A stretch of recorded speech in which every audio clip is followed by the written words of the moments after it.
All right, Joe, here's your run up at first run at Killington U16 slalom. Steep hill, tough course. Let's watch it in regular motion, then we'll slow it down. Then down here, he was a lot like Manny. That is so back off. That's all. Right. Yeah. Smart. Right. You gotta play it again.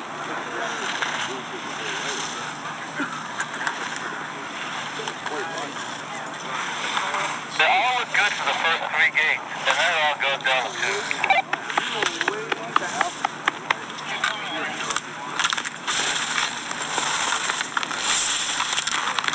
Oh, yeah. Well, from the telephone pole. The rest of the thing here forever.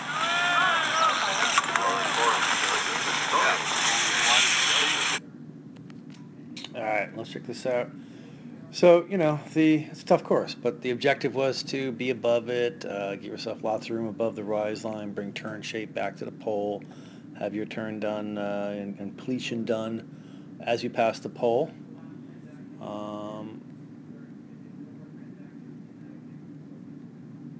There, got your completion done. I mean, looks like you're kind of leaning in, as you can see. Definitely need some more upper and lower body separation from you because you were kind of leaning in here. You kind of stumbled, couldn't get ready in time, and kind of laid here.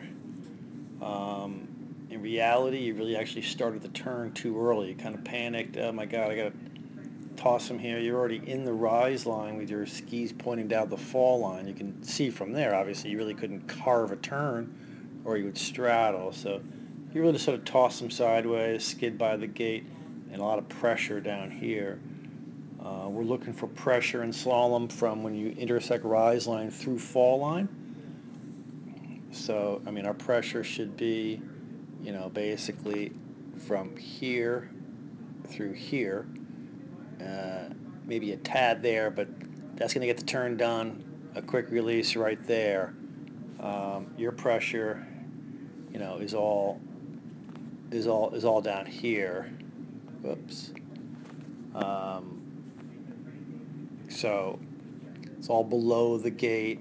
It's all down in this area, and that's tough, and that makes it slow. So you didn't finish your turn until well down below the gate right there. We'd rather have been, right in this position, right up here. So you did recover for a decent turn here. Which was nice about this one is, like we just talked about, when you intersecting the rise line, you had your skis, pointing really out and away from the pole. So this gave you the ability to bring some shape back and have turn done, direction done on the pole. The problem was you still kind of are leaning in. We need to develop more upper and lower body separation. We'd want to be in here, here, and up there, more level, giving us nice level shoulders, and your shoulders are down here. So clearly there's weight on the inside ski, and the pressure is, although you started the turn better, not a lot of pressure, not a lot of pressure, not a lot of pressure, now the pressure starts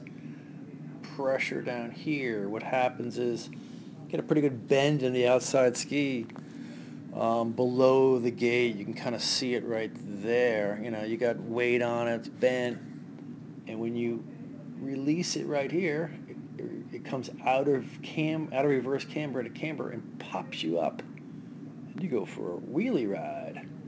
And of course now we're just not, we're not recentered. There's no time. You just skid by and playing catch up kind of from here on in, still behind it, and it all started way up above, still playing catch up. Now we're finally getting back into it here. Again, doesn't look too bad. Intersecting rise line with skis pointing out and away from the pole, so we can bring shape back and have completion done. Pretty good. Still, we need to develop more and better upper and lower body separation, which would give us level shoulders. Those are not level, so we got weight on the inside for sure. Problem came in here is with your pole, and you're cross blocking there, and ideally we'd want to have the pole a little bit higher, held higher up this way, so we can drop it with a flick of the wrist to a pole touch to the side. You had it kind of down, it got pushed down, it actually went, that pole right now is in between your legs. So that's a problem, as you can imagine. So you had to yank it out, separate the legs, pull the pole out. Obviously that caused you to be, you couldn't get ready and recenter and etc. So behind it, right there. Not a bad turn there, a little more level, but still kind of too much pressure down here, right? You could see, came in, probably started turn too early, and rise line didn't have the skis pointed out and away from the gate, so it was sort of a straight line going straight, and then a lot of pressure down here. So the same story, tons of pressure under, release the ski, go for a ride. When we go for a ride, it may feel fast, but it ain't quick, and it doesn't give you time to get prepared, so you'll be wide here.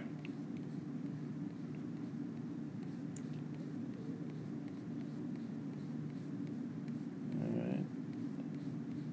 So kind of the same thing. We hit a gate, and then we can't get ready for the next one. So we really got to, one thing that's going to help is a better pole plant. Now from there, you really don't know what to do. You know, if we have the pole, as I said before, held a little bit higher this way, we could drop it to the ground in a pole plant. And what the pole plant does is starts us the recentering and rebalancing and getting forward again into the front of the boot. Now you kind of blocked it, didn't know what to do. Okay, I'll eventually just put it down, but you're slow, so you're not really ready yet. We should have been in this position back here. Because of that, you're not prepared for this gate, and you go wide, late, and low on it.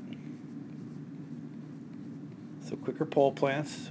You got to block the gate with the pole more perpendicular to the snow, and drop it down quickly. Block and plant.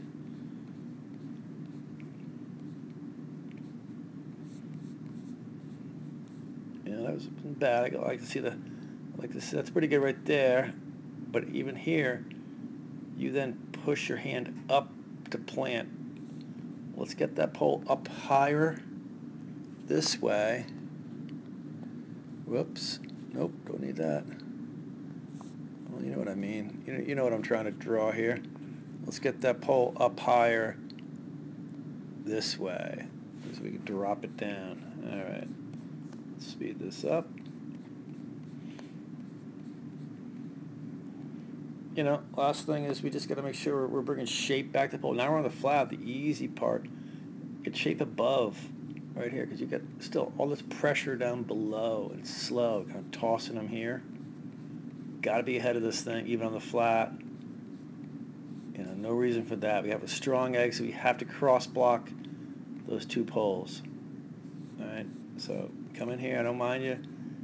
You can use whatever hand you want on the first one, but it's got to be the right hand here, and you got to exit with direction, because it's all this throwing them sideways, which is slow.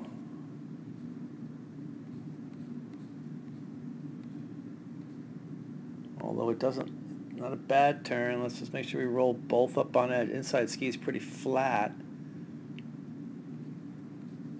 Roll them both up on edge, and we needed more direction here. You should have been coming over this knoll with our skis pointed at probably 2 o'clock, and you're going over the knoll pointing almost at noon straight ahead, and therefore you're turning. It's a lot of turn down here and late and low. But anyway, those are my thoughts. Make sure we give ourselves plenty of room above the pole, bring some shape back, intersect rise line with our skis pointed out and away. Try to get pressure from rise line through fall line, less pressure below. Let's make sure we're blocking the pole with the pole a little bit more perpendicular to the snow. We can quickly drop it down via the wrist for a nice pole touch, which helps us get recentered and rebalanced in the transition forward back in the front of the boot, and moving forward with hips to get the hips up over the boots at the top of the turn. Do all that, and that should help.